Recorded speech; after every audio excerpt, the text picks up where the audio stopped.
ini tuh bantu buat si jerawatnya lebih calming, nggak terlalu merah, lebih kempes lah lebih gitu. cepat kempesnya gitu. Oke. Terus at the same time, ini sih tergantung formulasi dari tiap produk ya. Di produk ini sih dia ada salicylic acid sama ada Ocimene 5-ol. Ini tuh anti akne. Jadi karena kan pada saat inflamasi tuh ada mikroba kayak harus sebut kayak nama mikroba. C. acnes-nya tuh lagi aktif-aktifnya. Nah, pakai dua bahan tadi, si mikroba tuh jadi bukan mati ya, karena kita nggak bisa bilang mati, lebih terhambat lah pertumbuhannya. Jadi kulit tuh punya waktu untuk nge-recover, counter attack kayak gitu. Itu yang acne spot. Ada juga bentuk lebih kayak spot treatment sih disebutnya. Ini buat yang anti aging di area mata. Jadi dia ada turunan dari retinoids. Jadi retinoid tuh ada banyak turunannya, ada retinol, ada retinil palmitat. Nah, ini salah satunya retinil palmitat. Dia sih dipakainya retinil palmitat karena didesainnya untuk dipakai tiap hari. Kalau retinol dia tuh cuma boleh 1 sampai 3 kali seminggu. Jadi nggak bisa tiap hari. Kalau ini bisa tiap hari. Oh, kalau retinol yang nggak boleh. Retinol harus maksimal 3 kali seminggu. Karena buat beberapa orang, apalagi yang baru pertama kali pakai retinol terus langsung coba konsentrasi tinggi, dia tuh ada side effect-nya. Bikin kulit tuh kering. Bahkan bisa purging. Purging gitu. Purging tuh kayak jerawat. Ini aku udah lama nggak pakai retinol, terus aku pakai lagi itu, jadi kayak ada sedikit kayak apa ya namanya? Titik-titik, bintik-bintik gitu. Tahu, ya. Itu dia bisa jadi jerawat kalau misalkan kita nggak langsung counter. Tapi dia lokasinya masih di area yang memang aku tuh sering jerawatan. Tapi kalau misalkan jerawatnya gede di lokasi yang nggak pernahnya jerawatan, bisa jadi itu emang nggak cocok, break out. Gitu. Nah, balik lagi ke yang ini namanya tuh eye balm. Dia tuh bentuknya stick. Kalau buat cowok tuh sukanya bentuk kayak gini karena lebih simple. Langsung set gitu. Nah, balm ini buat drying skin paling suka. Buat cowok praktis. Buat oily skin tergantung area wajah sih. Kadang kalau aku pakai ini tuh dia cocok di mata sama cocok di area hidung dan pipi. Tapi di dahi dia komedo. Karena mungkin bisa jadi area dahi aku tuh pori-porinya gede. Jadi bagi kulit area sini, ini produk tuh komedogenik lah untuk mereka. Tapi belum tentu kalau aku oily skin komedogenik, berarti ke orang lain komedogenik, belum tentu. Karena ukuran pori-pori tiap orang juga bisa beda. Gitu. Oh, di dahi juga bisa ada komedo ya? Bisa. Gitu. Nah, ini yang lumayan lebih kayak specialized punya. Dia sih sebenarnya inspirasinya dari Bleach. Bleach tau nggak? Anime. Bukan. Bleach ini kan kayak pemutih apa ya? Pemutih ya kalau di kita ya. Karena kan di Bleach itu tuh dia punya sifat antimikroba dan spektrum mikroba yang dia misalnya berantas lah ya, bahasa awamnya berantas itu banyak. Salah satunya tuh akne, si mikroba jerawat itu. Jadi bisa misalkan ini paling cocok sih buat orang yang sering keluar rumah pakai masker. Karena kondisi lembab, benar. Jadi mikroba itu tumbuh subur gitu di area situ. Nah, pakai masker atau yang nge-gym. Lu suka nge-gym kan? Apa tuh? Gimana tuh? Jadi kalau beres nge-gym, biasanya kan keringetan, terus mikroba tumbuh subur juga kan, karena lembab gitu. Tinggal disemprot ini, gitu. Terus ini dia bahannya sih air sama hypochlorous acid. Karena ya balik lagi, ini mah teknik formulasinya, hypochlorous acid tuh dia nggak boleh ketemu active ingredient skincare apapun. Jadi ya emang air gitu. Terus dia bentuknya juga spray gitu. Nah, itu ukuran partikel juga mempengaruhi. Itu anak-anak cosmetic science. Itu kan. Mau coba nggak? Coba. Sih. Tutup mata sama tahan napas gitu. Wah, jadi mudah.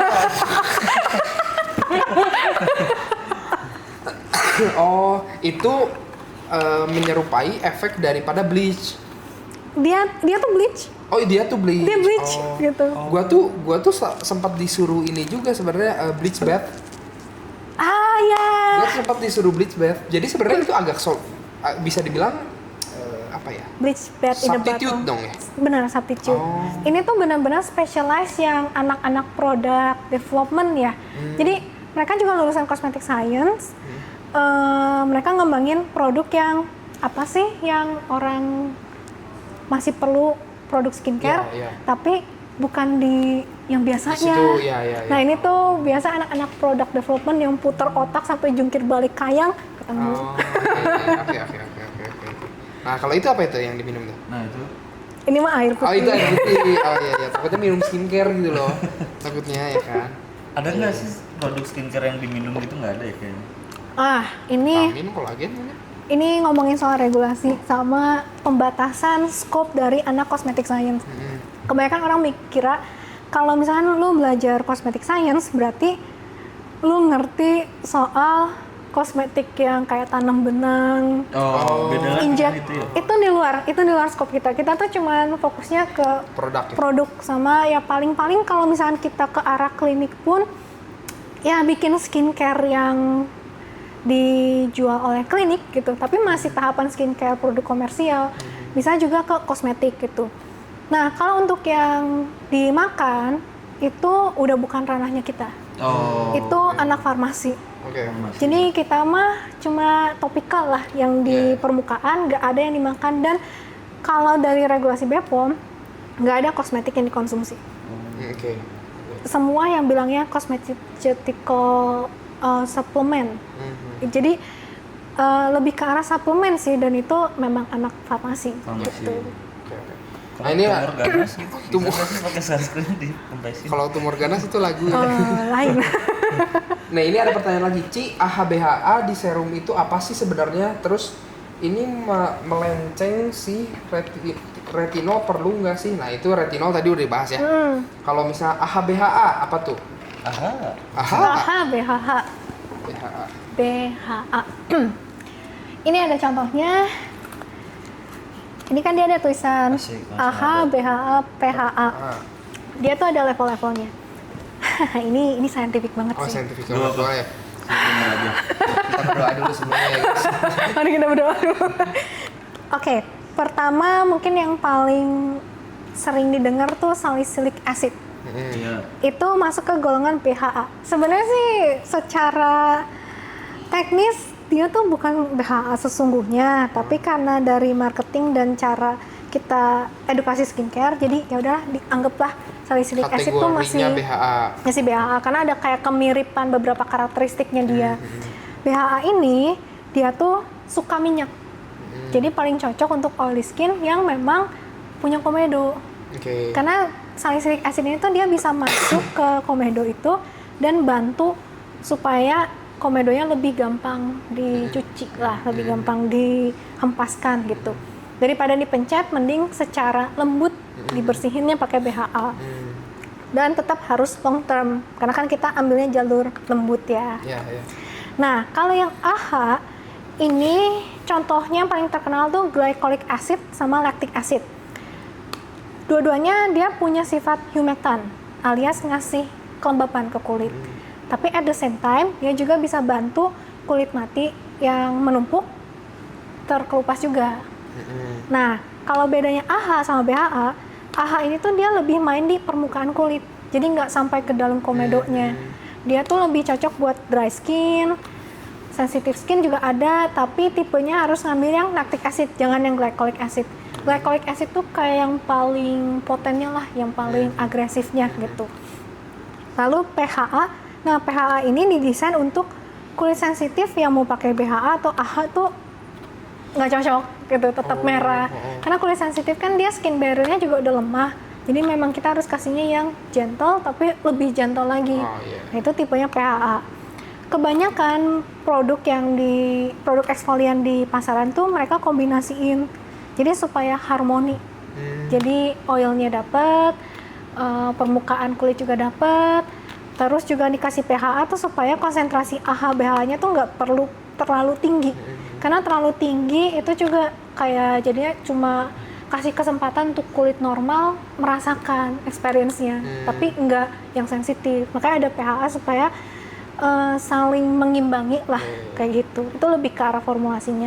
Kalau kebutuhan tadi dry skin, AHA, yang komedo, BHA, yang sensitif, PHA. Walaupun nanti teknisnya lebih ada permainan kombinasi dan nah ini mulailah dari pemakaian yang lebih pelan-pelan. Kayak exfoliant tuh dia mirip kayak retinol, cuma bolehnya 1-3 kali seminggu. Ini termasuk. Jadi mulailah pakai 1 kali seminggu, dilihat dulu sekitar 2 minggu, kalau cocok 2 kali seminggu, 2 minggu dicobain, kalau cocok 3 kali seminggu. Nah, pengalaman nih aku pakai produk nih, aku kan oily skin acne prone, aku kira badak. Kalau oily skin kan badak lah, bisa dicoba apa segala macam.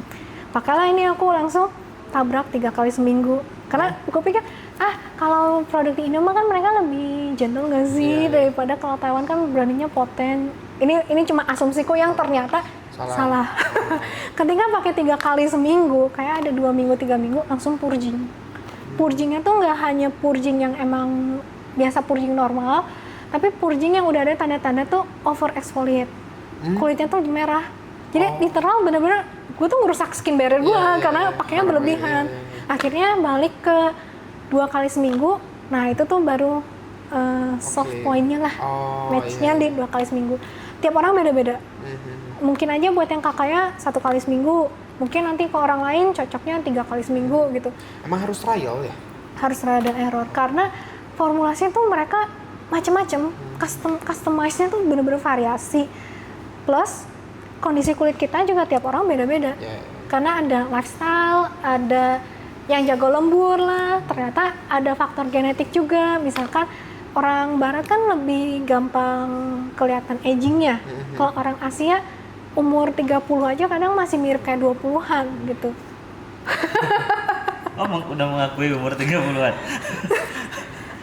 Juga. Ikhlas sih, nyangka itu. Iya. Begitu. Nah, yang retinol tadi retinol sih kalau misalkan kamu acne itu harus pakai retinol. Tapi memang acne itu kan berarti bisa di umur 17-an yang masa-masa puber itu pasti kalau isunya kayak gitu ya itu harus konsul dulu ke dokter. Karena pakai retinol tuh buat orang awam agak tricky. Jadi memang benar-benar harus dipantau sama dokter. Kalau usianya udah 30-an ke atas, retinol tuh udah boleh dicoba. Tapi mulainya, ini kita spesifik ke retinol ya, karena kalau kita ngomongin retinoid sebenarnya banyak jenisnya. Nah, salah satu dari retinoid itu adalah retinol yang orang-orang udah pada kenal. Coba nih konsentrasi paling rendah dulu.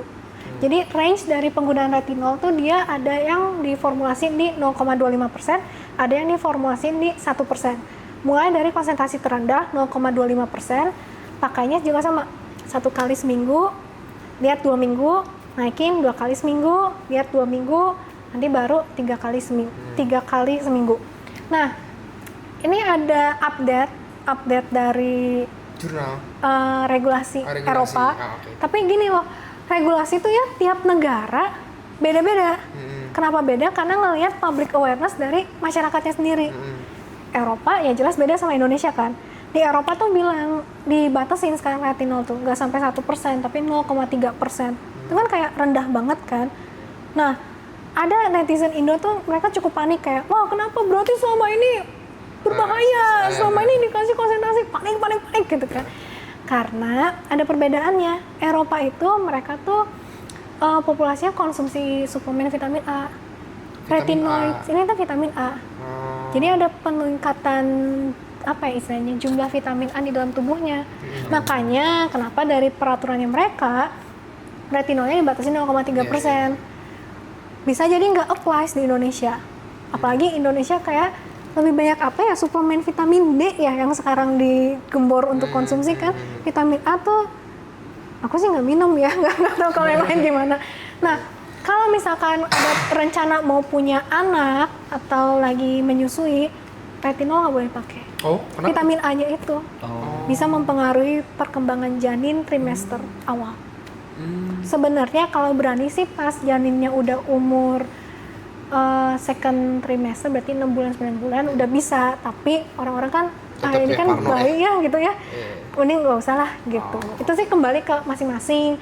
Ada dokter yang, karena ini juga kayak pro kontra antar dokter gitu, ada yang nyaranin di atas 3 bulan masih boleh, ada yang bilang udah safety measure aja, kasihan anak gitu kan, jadi jangan dipakai.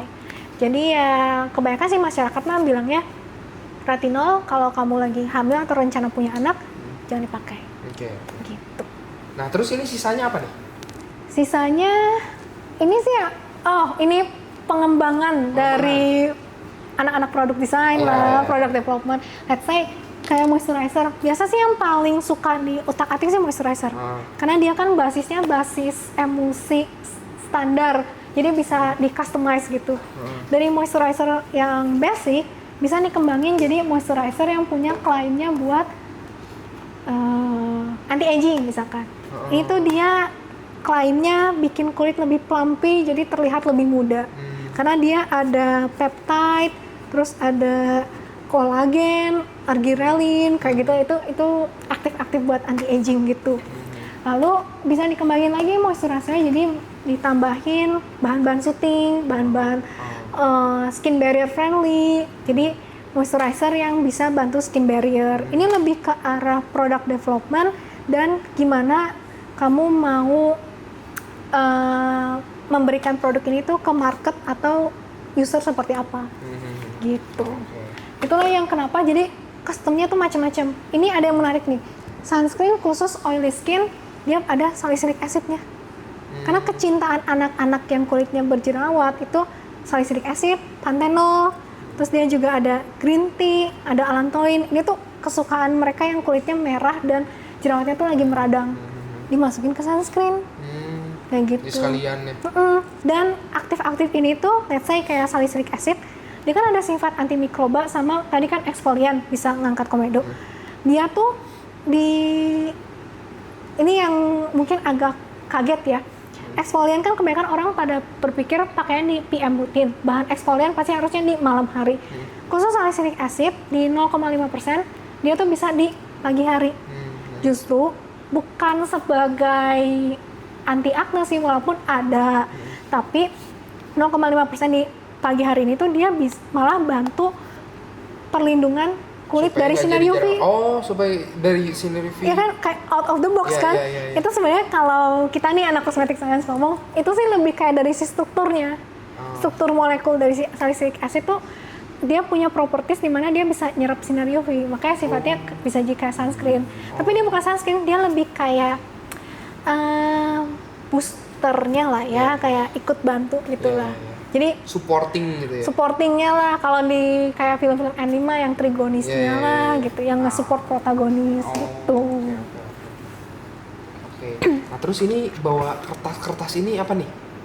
Ini kayaknya udah pakai wagyu berbulu tuh ya.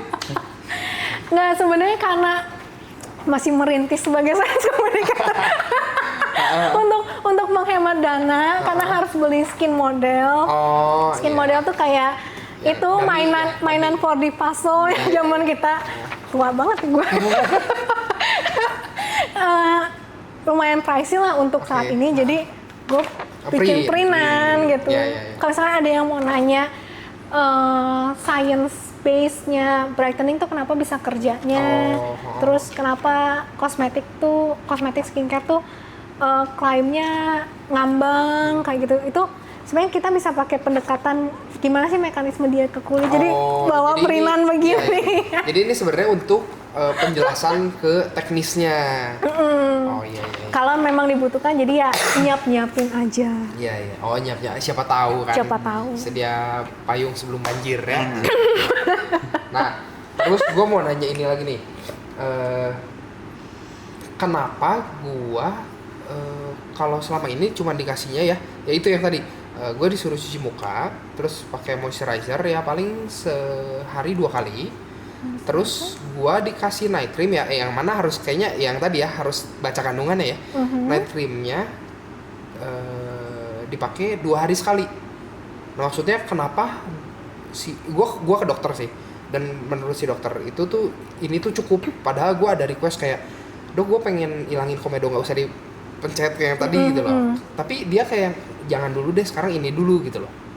Kira-kira kenapa sih, atau punya insight nggak terhadap keadaan itu gitu? Nah, background check dulu deh. Dari si salep ya itu ya? Krim.